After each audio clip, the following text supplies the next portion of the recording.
Welcome to the home of Florida's finest everything. Naples, Marco Island, and the Everglades. They call it Florida's Paradise Coast for a reason. Bask in 30 miles of soft white sand beaches, luxurious hotels, and stunning beachfront resorts with delectable dining experiences. Take advantage of warmth, relaxation, and endless outdoor adventures. When you want a Florida vacation that's exceptional in every way, only Paradise will do. Naples, Marco Island, and the Everglades. Florida's Paradise Coast. Plan your visit now at paradisecoast.com.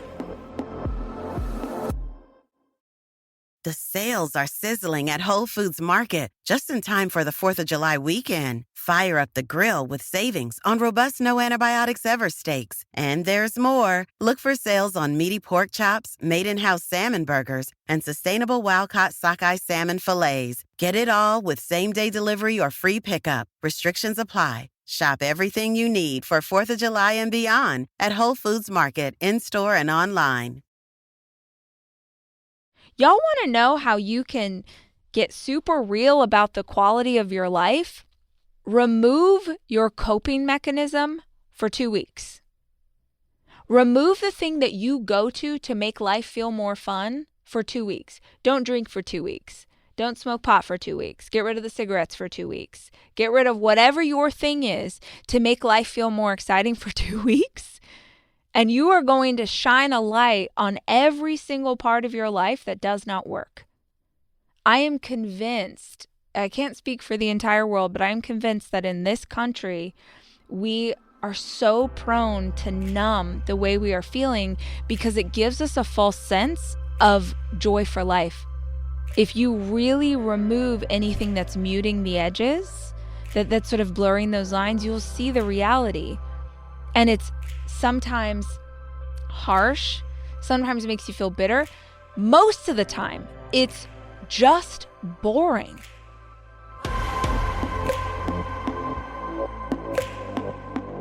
Hey guys, it's Rach. Welcome to the show. I'm so glad that you're here with us today. And I have a favor, which sounds kind of harsh if we just met, but I'm assuming that most of you have been a part of this community for a hot minute. And so I gotta ask, are you subscribed to the podcast? Subscribing to the podcast you listen to regularly is one of the best things that you can do for hosts like me. It helps to support the show and the staff that works on it. It ensures that you never miss an episode when we drop a new one. And here's the cool thing about subscribing. If you do it and then you hate this show, just unsubscribe. It's one click away. In the meantime, if you're listening, we would so appreciate it if you would just tap that button and make it official.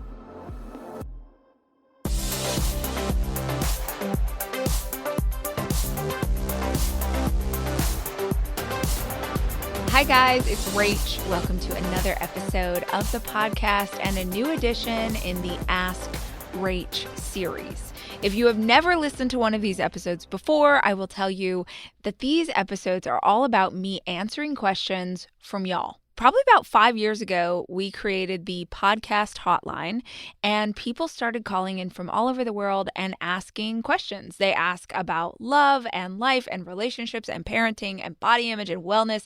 You name it, we have gotten the question at this point. Before we jump into today's questions, I will remind you that the number for that hotline is 737-400-4626. And I'm curious, do some of you actually know that number by heart now? Because I know it by heart. I've said it so many times. And these are the most popular episodes we have here on the show. So I feel like somewhere out there, someone just said 737-400-4626. Jack, we should get like a little jingle. We should have AI design us a jingle for that song, like old school. It's 1987. Call the hotline. But with these questions, we always try and pick ones that we feel like will be most beneficial to the audience as a whole. And I think we should just jump in, guys, and see what the questions are today. Hi, Rachel. I'm 23 years old, and I have been reading your books and following your stuff on social media for quite a while. I'm reading your new book, and I'm at the chapter, I think it's called would you sign up for this again? And I get the idea of what you're saying. If you aren't liking what you're in, you have the freedom to get out of it. I guess I am just struggling because I am in the military. I enlisted for reasons that I just outgrew. I'm 4 years in, and I have 3 years left, and I don't see a way of getting out. It's just really not my passion. And I think I joined for other people's approval, and I just realized how draining that is, but I really don't see a way to get out until 3 more years. And I just want to know, I guess, what your advice would be for when you can't get out of what you signed up for, and how to maybe be positive in that, or how to make the best of something that just doesn't feel like you anymore when you've outgrown it. It would be great if you could help me out with this question. And thank you so much for everything you do. Okay, so to protect her privacy, I'm going to refer to this caller as G.I. Jane, and I'm going to remind you guys that at any time you can call in and ask us to leave your name out or ask us to disguise your voice, like whatever you would prefer. We want you to feel super comfortable asking these questions. Now, Jane, I am going to give you the best possible advice that I can based on what I know about a military contract, because that's what I'm assuming you mean by I have 3 more years before I can get out. If I'm remembering correctly, the friends that I know who have gone into different branches of the military, you sign up for a certain time period and maybe you get education or you get a signing bonus or you get something in exchange for the time that you're committing to that. So it's not, to my knowledge, like another job that you could just quit if you were unhappy.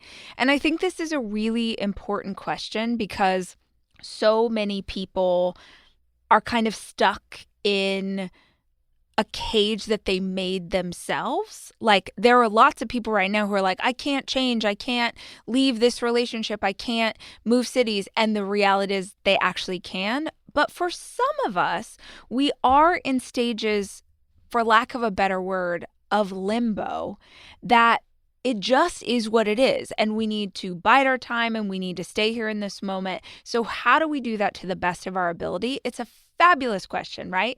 I remember being in high school and absolutely hating it. I hated high school. I hated my hometown. Sorry, Bakersfield, but I really did. I wanted desperately to move, but at the same time, like I wasn't an adult yet. There are situations in life where you do have to make the best of the situation. And if I look back in my own life, the time periods where I didn't make the best of it, where I just kind of survived until enough time had passed, were a real loss of momentum. It was a real loss of joy. I think I missed out on making new friends, growing deeper roots. Like when we set our sights on something new, it's super easy to decide that the place that we're at right now sucks. And I think all that does in the long run is really hurt us. Now, it's worth saying, and I know it's so annoying to hear this, but it's worth saying that because you are 23, which is young, you are very young. And I used to hate when people said that to me. And now I get really excited when someone older says, oh, you're so young, you have so much time. I'm like, yes, fabulous. So I hope that's how you take this. But when you're 23, 3 years feel like an eternity. 3 years is a much greater percentage of your overall lifespan than 3 years is for me at 42. So it's easy for me to say like, oh, it's a blip. Because I think of it in terms of how quickly time passes. For example, my oldest son is 18. He's an adult. He's about to go off to college. But I remember when he was 15, when he didn't even have his driver's permit yet. And that seems like yesterday. So the first place to start is maybe, can you look at where you were 3 years ago and see how far you've come and see how many things have happened. Maybe the friends that you've made. Can you look at the positive experiences you've had over the last 3 years to understand that there's a wealth of opportunity inside of 3 years, even if you're in a job that you don't really love? If I were you, I would take advantage of every single opportunity, of every class I could take, like of every military discount, of everything. I would soak up every single ounce out of the experience that I could get as someone inside of the military that won't exist for you after you get out of service.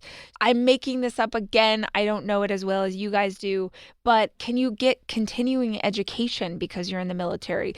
Can you set your sights on where you want to go and figure out what you need to do right now to be able to have an incredible launch pad when your time in service is up? You know, maybe you work 9 to 5 right now in your job. What does your 5 to 9 look like? Do you guys know that term? So 9 to 5, your typical job you're going to do during the day if you're in a 9 to 5 job, but then asking yourself what happens between 5 p.m. and 9 p.m. You got those 4 extra hours before you need to sort of turn down and go to bed for the night. And if your work hours don't align exactly with these, use the term however you want to, but find a pocket of 3 or 4 hours inside of every weekday at minimum that you can use to set yourself up for the future.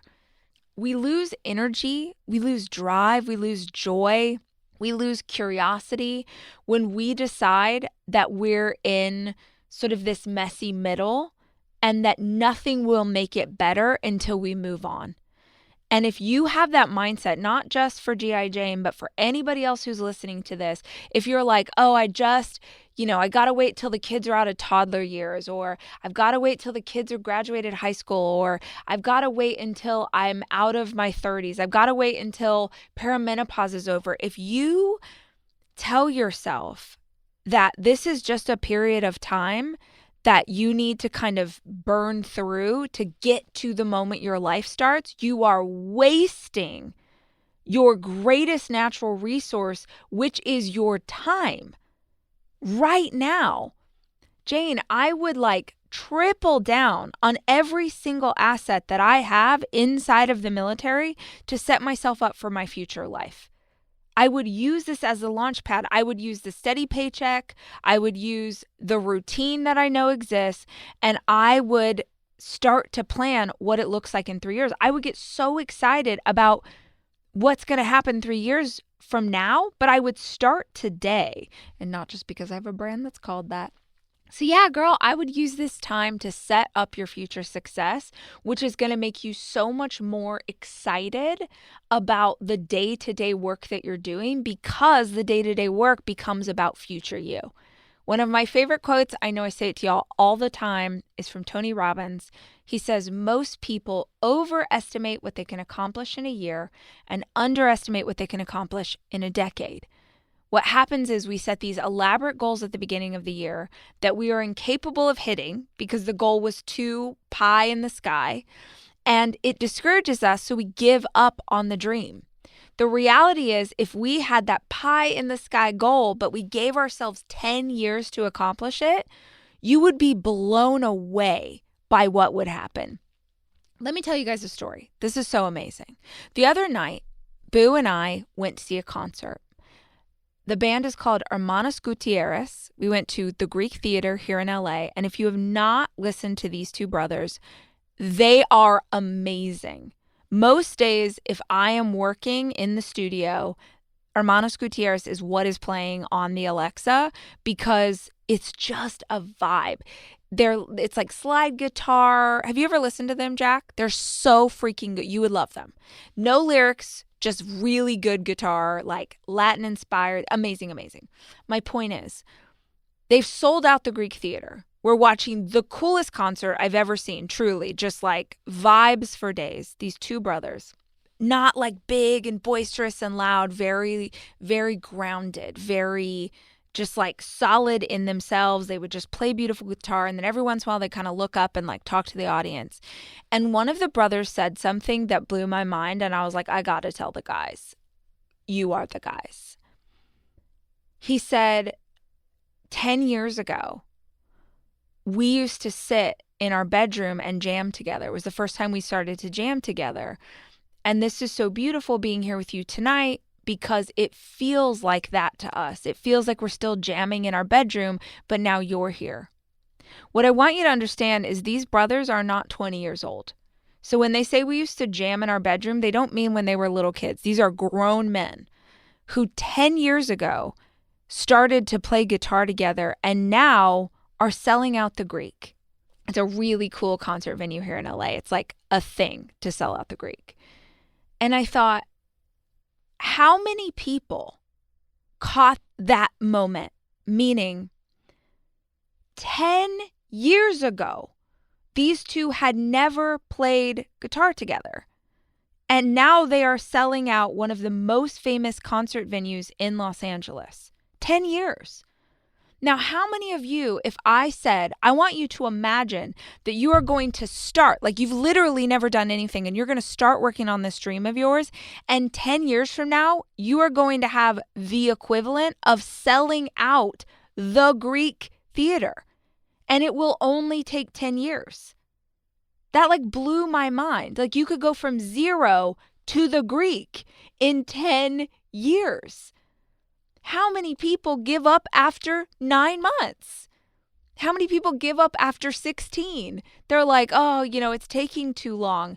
What you don't understand is that your consistency compounds. When you keep showing up, yes, it looks like little tiny baby increments, and all of a sudden you get these exponential results. But you're never going to get to like year 6, year 7, year 8, where your results start to really stack if you don't stay with it. From playing in a bedroom to selling out the Greek theater in a decade, I will take those odds all day, every day. And it honestly made me think, dude, I need to like channel this moment every time I feel discouraged about a goal. Yeah, but dude, what if it's only 10 years? 10 years is nothing in the span of our life. And Jane, 3 years? 3 years it's a whisper in the whole span of your life. So don't get discouraged by the time. Don't get discouraged by the feeling of being stuck. Use this moment to set up the success that's coming next.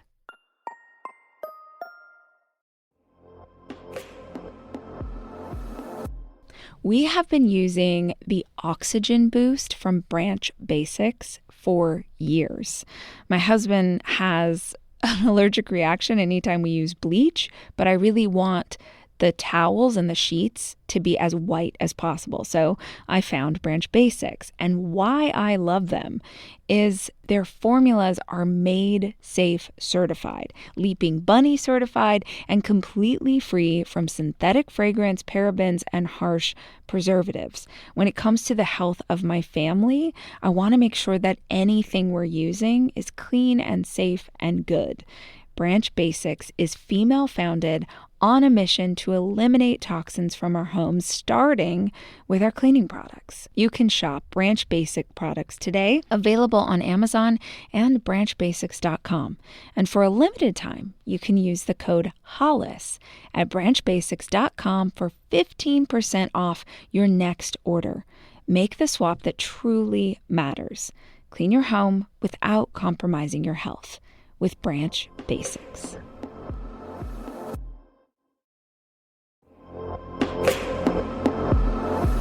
Step into the freedom of summer with jewelry that reflects who you are and where you're going. From sunrise to sunset, Pandora Jewelry transports you to paradise. No passport required.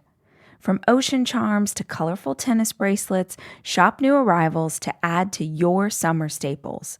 Be unmissable this summer with vacation-ready designs. Everyone loves adding a little something fun to their wardrobe during the summer, and accessories are the easy go-to staple that will jazz up any outfit. Feel it, live it, embrace it. Be love. Shop in-store or online at pandora.net to discover new styles.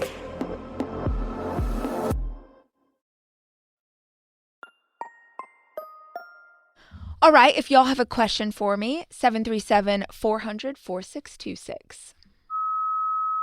Hey, Rachel. My name is Brooklyn. I wanted to start off by telling you that I always feel my best after listening to your podcast. It starts off my day, my week, my everything correct.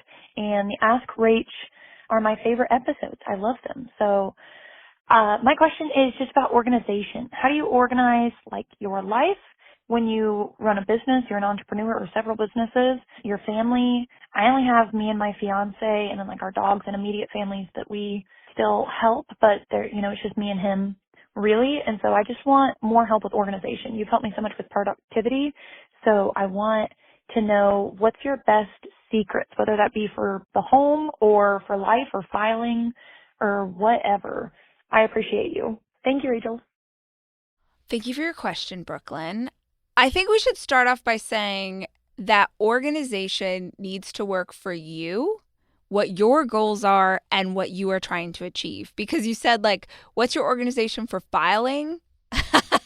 Girl, I don't have one. I don't file anything. My inbox, while everything is red, is approximately 20,000 emails. There are people who put the email, they delete it or they put it into a file. No, that's not me. And it wouldn't actually help serve my goals, because my goals tend to be about being the most productive with the time that I have to work against the dreams in front of me. You said that I've given you a lot of advice based on productivity, because that is actually how my brain aligns. I think a lot of you, even though you said, it's just me and my fiance and the dogs, you still have responsibilities. You have a life and relationships, people who are counting on you. I think every single person who listens to this podcast, we're all trying to get stuff done. We're trying to become a better version of ourselves. We're trying to accomplish our goals and dreams. And we're trying to do it in a limited amount of time, right? We don't have all the time of the day. We've got whatever is available to us, whether we are, like I said earlier, you're working on that 5 to 9. What are you doing from 5 p.m. to 9 p.m.? You're squeezing things in. So organization has to start with organizing your life in such a way that it serves your goals.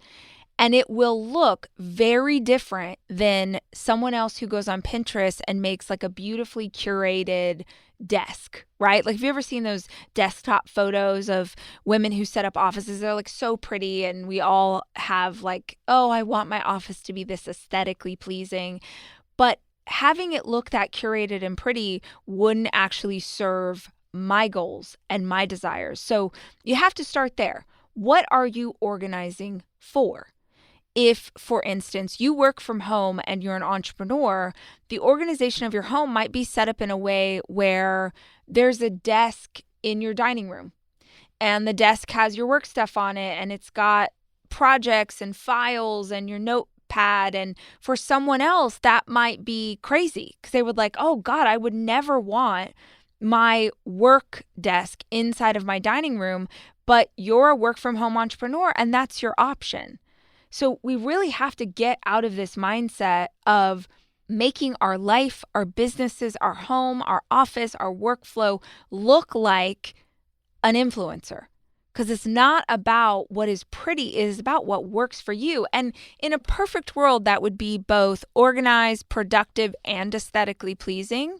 But when I first started as an entrepreneur, 1 million years ago, I'm talking before I'm married, before I was even in a serious relationship, I was just in my tiny little apartment in Burbank. I had a folding table from Target shoved up in the corner of my bedroom, because that was the only spot that I had for it, covered with papers, things pinned on the walls. But I would sit there and I would work, and that was the space that I had. And I organized my life to accomplish my goals. We get thrown off track when we're trying to do something that works for someone else's life, but not for our own. So you start by organizing for the goals that you have. I was watching a YouTube recently, and someone was talking about, it's actually really smart. You know how Steve Jobs wore the same outfit every day? Everyone knows that story, because he didn't want decision fatigue. He was I go to my closet, I'm going to wear this black turtleneck and these jeans every single day. And then it was one less thing that he had to think about. I was watching this woman talk about how she made the decision to only wear black clothes. Super stylish, super pretty, like she's a businesswoman, like very polished aesthetic. But she was like, I realized I always looked good in black. And if I just wore black, I could go to the exact section of the store, or I could go to the exact section. I could filter it if I was online shopping. She was like, it just made it so much easier for me to figure out what to wear because I wasn't presented with a million options. I was presented with 5. So she streamlined her options to make it easier for her to accomplish her goals. She wanted to look good. She wanted to feel good. She didn't want to waste a bunch of time on figuring out which colors were best for it. What's the color theory? How does this look with my skin? She was like, boom, this works for me. I go back to, Brooklyn, what's going to work for you? How can you get organized in a way that works really well for you? And I actually, to that end, won't even spend a ton of time telling you how I organize my life because that doesn't work for your life. So what I would suggest you do is think of some things that really describe your business, your lifestyle, maybe the place that you live in the world. And I would go to Pinterest and I would go to YouTube and I would search out people who are creating content around that specific idea. So there is a really fabulous, another woman that I love on YouTube, whose name I cannot remember. I feel so bad. All of her content is around marketing using social and whatever. And I've just found her over the years. It's Katie something. I feel so bad. Some of you are going to be like, oh, it's Katie, blah, blah, blah. I feel so bad. I cannot remember her name. But if you were in the business of being a content creator, or if you were in the business of making videos for your business, whatever it is, she would be a fantastic person to take organizational advice from because she's in your lane. You want advice from someone who's in your lane. You want advice from someone who also lives in a tiny home, right? Like if I'm telling you how I organize my home for my 4 kids, that won't apply to you if you live in a van. You need to find people who are organized in the way you need to be organized. So I'm going to send you off on this little research project for yourself. But before I do, I want to add one more thought. Like my instinct says to say this to you. Is what you need organization, or is what you need to feel more in flow? Because when I think about myself, when I think about, if I have the desire to get more organized, what I'm actually craving is a feeling, right? I'm craving a feeling of presence. I'm craving a feeling of being grounded. I'm craving a feeling of everything's flowing, everything's clicking. It's easy for me to do this work. It's easy for me to be productive because I have this energized feeling about my space. So it might be worth your time to get quiet and ask yourself, what are you really craving in this moment? Because if you are being productive, organization is not that important, I don't think, if you're actually achieving your goals. So then is the question, I want to feel better in this environment, or I want to tap into this energy that I felt on this specific Tuesday? Like, what is it that you are really craving? Because being organized and being in a flow state and having that energy in your work are 2 different things. And they are achieved in 2 different ways. You could get a color-coded file system. You can get yourself a little beautiful, aesthetically pleasing desk and still not feel the feeling that you're chasing. Dig a little deeper and find out what's really going on there, and then pursue that answer. Thank you so much for your question, Brooklyn. I hope that you find exactly what you're looking for. Comcast operates the nation's largest converged network, reaching 64 million homes and businesses. With $80 billion invested to expand broadband infrastructure in the U.S., Comcast is actively supporting the goal of bringing broadband to everyone, including rural communities across the country. Comcast has connected 1.2 million new homes and businesses in the last year and are on track to do the same this year. Learn more about how Comcast is bringing high-speed internet to communities across the country at ComcastCorporation.com. Are you still quoting 30-year-old movies? Have you said cool beans in the past 90 days? Do you think Discover isn't widely accepted? If this sounds like you, you're stuck in the past. Discover is accepted at 99% of places that take credit cards nationwide. And every time you make a purchase with your card, you automatically earn cash back. Welcome to the now. It pays to Discover. Learn more at discover.com/credit card based on the February 2024 Nielsen report. And now let's see our last question for today and what they're wondering.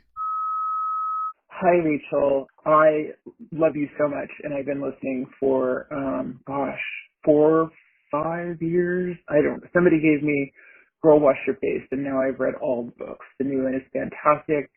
I love it. I really lead a super blessed life. I retired early. I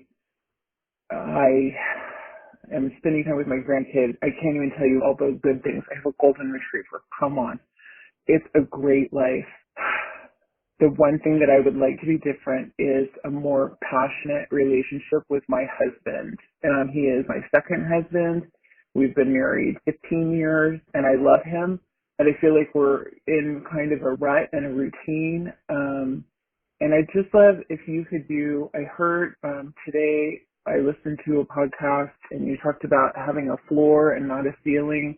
I just wondered if you could expand on that, and specifically about more passion in a relationship, in your life, all of those things. I love you, and I'm rooting for you as well. Thank you. First, I just want to acknowledge that that's a really hard question to ask, right? I think that's a really hard thing to admit because nobody wants to admit that they are in a romantic relationship and they feel like the passion is waning. I don't think that she means the passion at the beginning of a relationship. We're all wise enough to understand that those intense feelings we have when we first get together with someone are fleeting. They are. And you can be deeply in love and you can have amazing sex until you're, 100. Well, I don't know. I don't know what people who are 100 are doing, but I assume that it's possible to be thriving with your intimacy well into your golden years. I think it's possible for all of those things to occur, but you are not going to have the kind of passion that you have at the beginning of a relationship, period. I don't think that's what she means. I think what she means is those feelings of it's starting to be stale. There's no energy here. There's no flow here. There's not excitement here, or maybe it doesn't really feel sexy anymore. And by God, it should feel sexy, even when you've been together for a long time. A few thoughts on this. My first instinct is that everything always starts with ourselves. Always, always, always. If you want to improve a relationship that you have with someone else, your kid, your employee, your partner, your parent, everything, you always start with work on yourself. Always. I would go internal here before I would go external. I would dive down deep and ask, am I showing up for life with passion and joy and excitement and drive and ambition? Am I doing things that make me feel really alive? Because something that happens is that we will internalize a feeling. We will have a feeling, I'm feeling stuck, or I'm feeling tired, or I'm feeling this.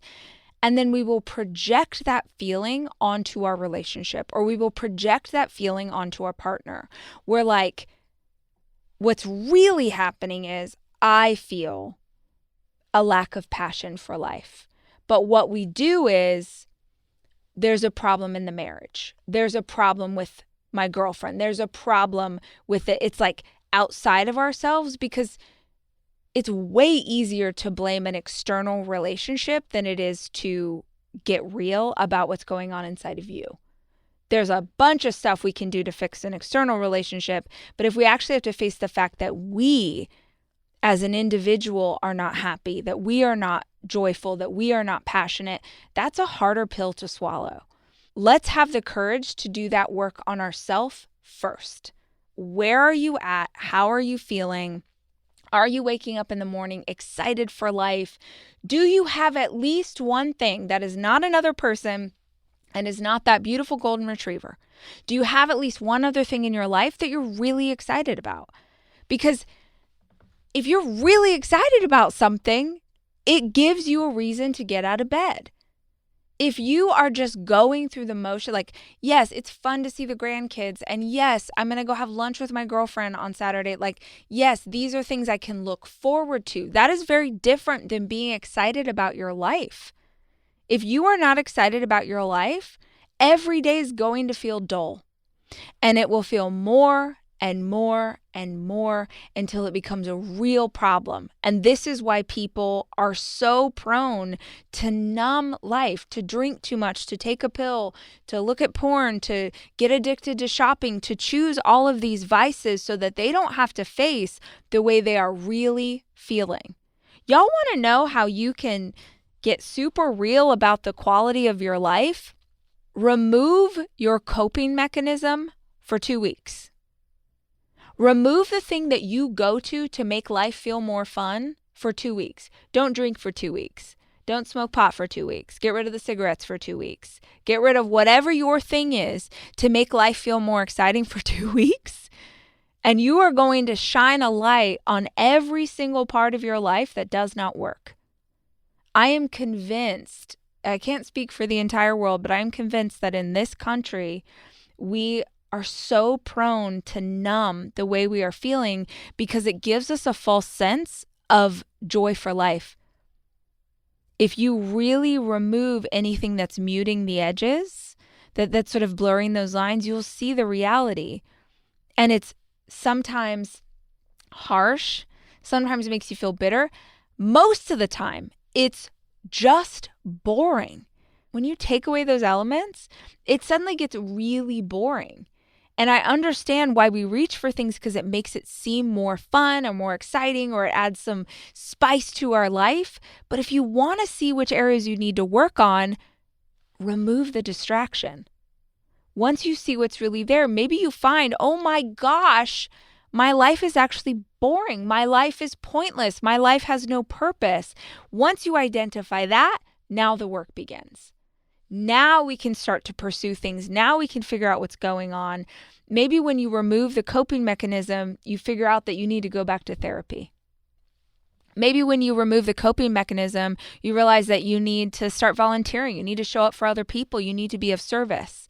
Maybe you've made it too much about you. Maybe you're being too selfish. Maybe this is the season you show up for other people. Maybe when you remove the coping mechanism, you realize, God, I miss work. I know I'm retired, but I really miss work. And what does that look like for me in this next chapter of my life? Oh, this is probably going to be so out of turn. And I'm not there yet. So I can't speak to what it would be like to, let's say, be in my 60s. But I cannot imagine retiring. I just can't imagine, because it is so part of my life to work and create and build something and have a place to go and have. I think a lot of people retire because that's what we're told we're supposed to do, and then feel depressed. I do. I've seen it over and over in grandparents and aunts and uncles, and they get to that point. I see their health decline really quickly. I see their joy for life decline really quickly. And they didn't even necessarily want to do it. It's just that was the American dream that they were sold, was okay, now it's time to stop. And you don't have to go to a job, but I think you still need to show up and have some purpose. So start there. Start with, are you on your own as an individual feeling passionate about your life? Because when we start to raise the vibration in ourselves, we become a mirror for the other people in our lives. And either they get really excited because they're seeing what is possible. If you want to change someone else, the only way to effectively do it is to change yourself. Let them see the example, and they will either get really excited about what is possible, or they'll get really thrown off, because now you are holding up a mirror to the fact that they have not changed. But if you work on yourself, if you raise your vibration, it will affect your partner.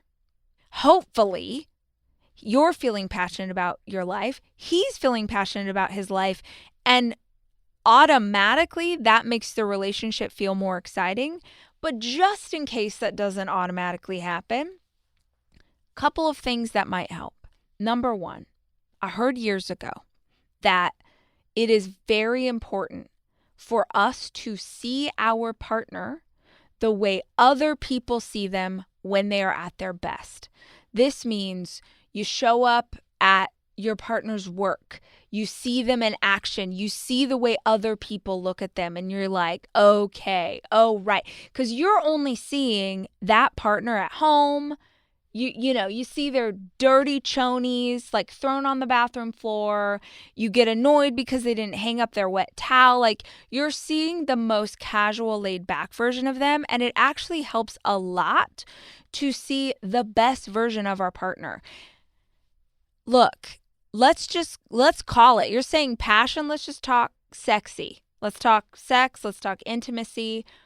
For women especially, being attracted to someone and wanting to have sex with someone and wanting to be intimate with someone starts here. It starts in our mind. If your partner is only like, I don't know, wearing like cut off sweatpants and not taking a shower and hanging out and like not adding value and you never get to see the best version of them, it stands to reason why you're not going to be that interested in being passionate with them because there's no energy there. So I'm not saying he needs to change his lifestyle or how he's showing up at home, but maybe you need to go out of your way to see each other at your best. Maybe that looks like a weekly date night. Maybe that looks like you really get dressed up, you put on your good bra, you shave your legs all the way to the top, and you really show up for each other so you can see each other at your best. But make sure you're getting that time with like the elevated version of your husband, not the at-home version. Yes, at home we are grateful for this partner. We are grateful for this friend. We love them so much. This is comfortable. This is cozy. Like cozy is not turning me on, okay? Comfortable does not make me want to jump your bones, okay? Like, I'm sorry. You were like, how do we be more passionate? I want to be able to look at my husband and be like, oh, damn. Okay. Yeah. That's right. That's the man that I married. Not like my buddy that we hang out. No, you want to be able to see him at his best. And in order to see him at his best, you might need to plan your life a little bit better so you get to show up for each other in that way. But honestly, passion is something that starts in ourselves. If you're passionate about your life and he's passionate about his life, it is going to generate opportunity for you guys to have more passion together. And not just in terms of intimacy, but also just in terms of like how you show up in the world, how you're showing up for your day. You talked about the chapter with setting a new standard. And I think in this instance, if you're craving something, you have to be the standard bearer.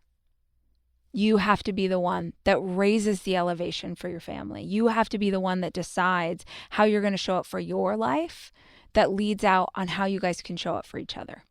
Okay, guys, I hope today's Ask Rach was super helpful for you. I will be here every week answering your questions. So if you've got one, please call in to the hotline. If you dig this podcast, if you dig these conversations that we have, please consider sharing it with someone that you love. I will be back soon with more conversation. Until then, as always, I love you and I'm rooting for you.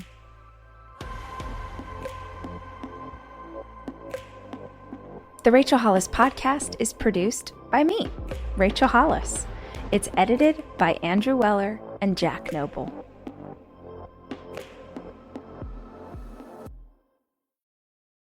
This episode is brought to you by Progressive Commercial Insurance. Business owners meet Progressive Insurance. They make it easy to get discounts on commercial auto insurance and find coverages to grow with your business. Quote in as little as 7 minutes at progressivecommercial.com. Progressive Casualty Insurance Company. Coverage provided and serviced by affiliated and third-party insurers. Discounts and coverage selections not available in all states or situations. When you're earning your degree, the right support can make a difference. That's why at Capella University, learning online doesn't mean learning alone. You'll get support from people who care about your success, including your dedicated academic coach, who's available every step of the way. Whether you're working toward a bachelor's, master's, or doctoral degree, you can learn confidently knowing you'll get la ayuda que necesitas. Un futuro diferente está más cerca de lo que crees con Capella University. Learn more at capella.edu.